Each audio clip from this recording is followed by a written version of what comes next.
हम अक्सर बात करते हैं कि Pakistan is a youthful nation. 70% से ज़्यादा जो हमारी आबादी है वो 30 साल की उम्र से कम है, और यकीनन ये वो उम्र होती है जब लोग शादी खाना आबादी हो रही होती है। हमारे कल्चरल में भी हम देखते हैं, ट्रेडिशनली भी people are married of young, in their 20s they start thinking about starting a family.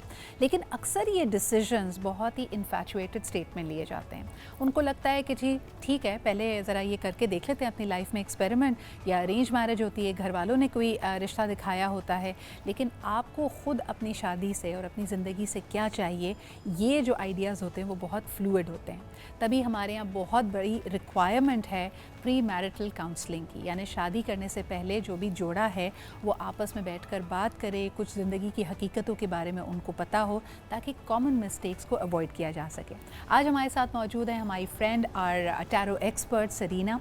इनको आप अक्सर टैरो के हवाले से और रेकी के हवाले से, एनर्जी एक्सचेंज के हवाले से तो हमारे शो में देखते ही हैं, लेकिन आज हम इनसे बात करेंगे about her latest course which is all about premarital counselling for young couples. तो आइए, let's get started and find out what are some of the common mistakes that people make. अस्सलाम वालेकुम सरीना। वालेकुम अस्सलाम। Good morning to you. मुझे बताइए, शादी का नाम आते ही ना सिर्फ जो जोड़ा होता है वो तो थोड़ा सा शाय हो जाता है, झीप जाता है, पूरे घर में खुशी की लहर आ जाती है।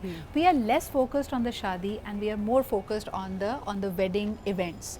तो मुझे बताएं, शादी का मकसद क्या है, और जब आप यंगस्टर्स से बात करती हैं उनके जहन में क्या खाका होता है एक शादी को लेकर?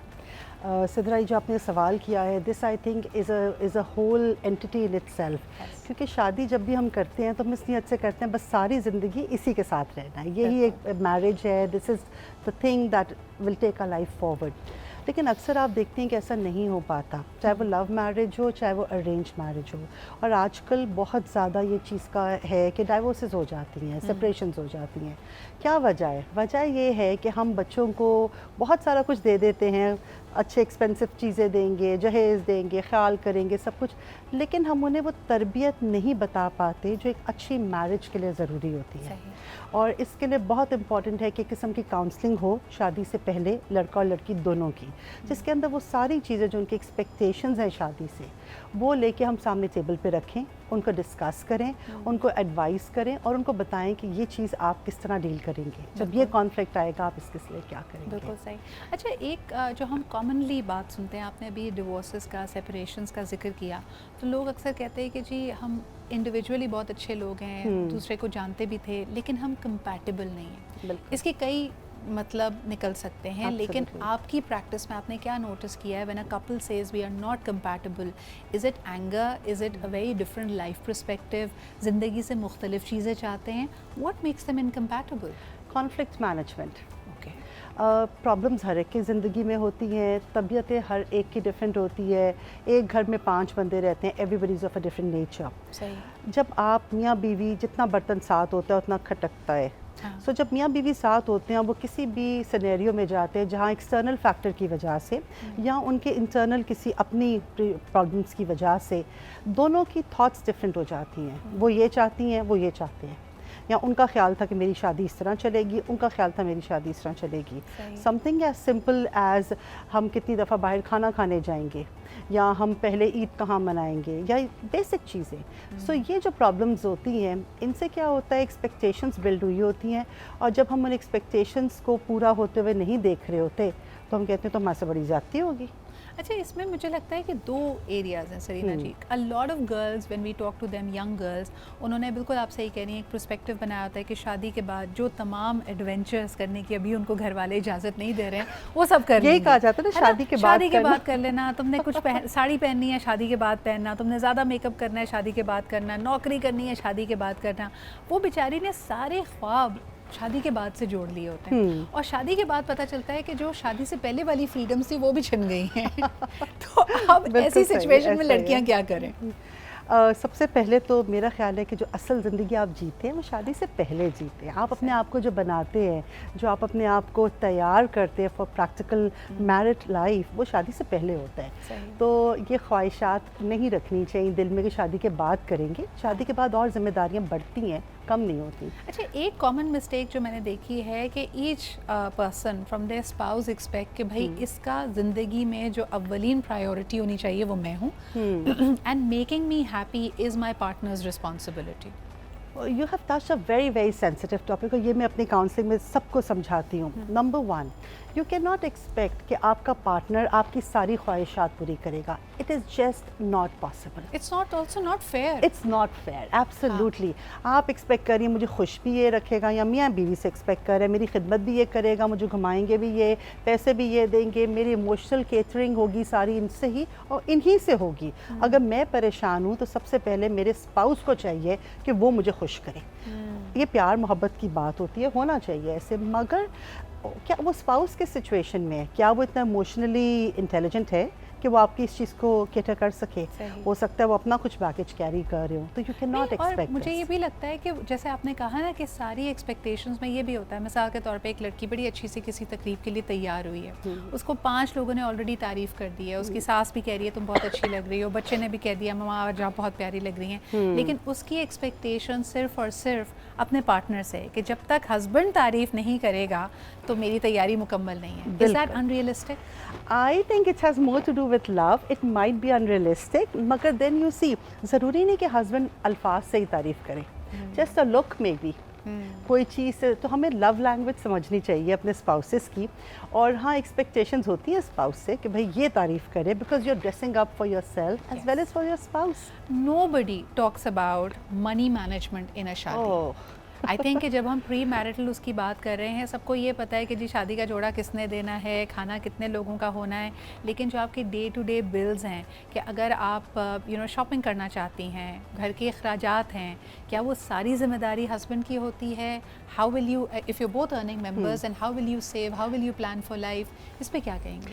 सो जब कॉन्फ्लिक्ट ये मैनेजमेंट मैंने कहा, इसके अंदर ये भी आते हैं। प्री मैरिटल काउंसलिंग में वी वुड केटर टू आप अपने रिलेशनशिप्स आउटसाइड योर कपल क्या एक्सपेक्ट करते हैं, आप उनसे कैसे डील करेंगे, आप मनी मैनेजमेंट कैसे डील करेंगे, आप चिल्ड्रन रेयरिंग कैसे होगी, अगर आपके बच्चे पैदा होते हैं उन बच्चों को क्या मोरल्स दिए जाएंगे, उनके क्या रिलीजन होगा, उनकी क्या लाइफस्टाइल होगा, आपकी अपनी एक दूसरे से क्या एक्सपेक्टेशंस हैं, not just emotional connection but also physical connection, आपकी एक्सपेक्टेशंस क्या हैं।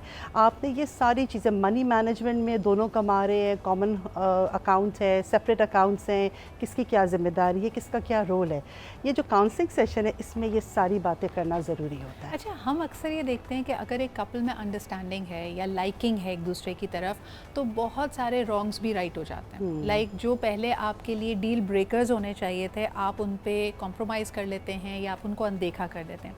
मिसाल के तौर पे हम सब ने कहानियों में, ड्रामों में देखा है कि तबकाती फ़र्क अगर है भी, somebody is very rich, somebody is not so rich, तो जी मोहब्बत हुई और उनकी एक ने अपनी ज़िंदगी को डाउनग्रेड कर लिया और वो उसमें खुश रहने लगी, या अपनी ज़िंदगी को अपग्रेड कर लिया और नए रीति रिवाज सीख लिए।